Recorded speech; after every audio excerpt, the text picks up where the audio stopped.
నమ్మి అన్నం పెడితే కంచానికే పొక్క పెట్టినట్టుంది.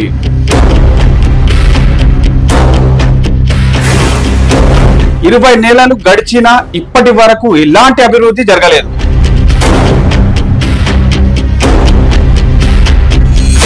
రాత్రిపూట జేసీబీలను ఉపయోగించి అక్కడ ఉన్న శ్మశాన వాటికలను తొలగించడం ఎంతవరకు కరెక్ట్?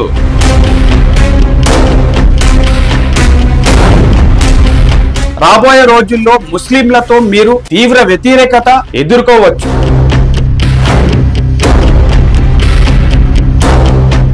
కొడంగల్ ప్రజలు మిమ్మల్ని నమ్మి మీకు ఓటేస్తే దీనికి అంతిమ నిదర్శనమా? కొడంగల్ అంటే ఇప్పుడు గుర్తుకొచ్చేది సీఎం రేవంత్ రెడ్డి. జెడ్పీటీసీ నుంచి ఎమ్మెల్యే, ఎంపీ, సీఎం అయ్యారని మనందరికీ తెలుసు. కానీ ఇక్కడ పనులు జరుగుతున్న తీరు చూస్తే మీరు ఎలా అనుకుంటారో చూడండి. నమ్మి అన్నం పెడితే కంచానికే పొక్క పెట్టినట్టుంది. ఇలాంటి పరిస్థితులు మనం చూస్తున్నాము.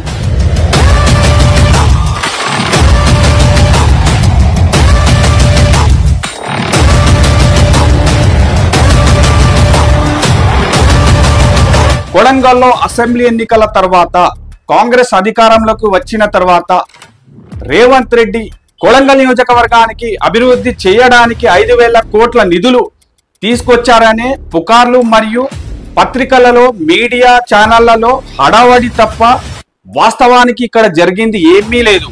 20 నెలలు గడిచినా ఇప్పటి వరకు ఎలాంటి అభివృద్ధి జరగలేదు.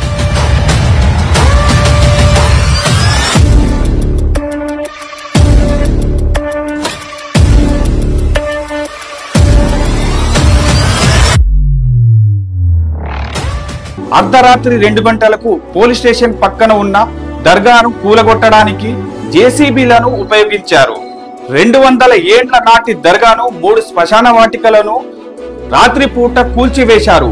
రాత్రిపూట జేసీబీలను ఉపయోగించి అక్కడ ఉన్న శ్మశాన వాటికలను తొలగించడం ఎంతవరకు కరెక్ట్?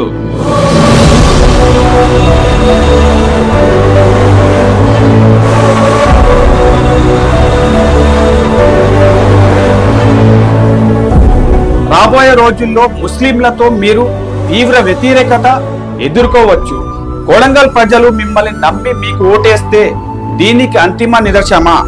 నేడు ముస్లిం సోదరులను అక్రమంగా అరెస్టు చేయడం, పిల్లలను, ముసలోళ్లను చూడకుండా పోలీసులు గొర్రెల్లా నెట్టడం ఎలాంటి న్యాయం రేవంత్ రెడ్డి గారు?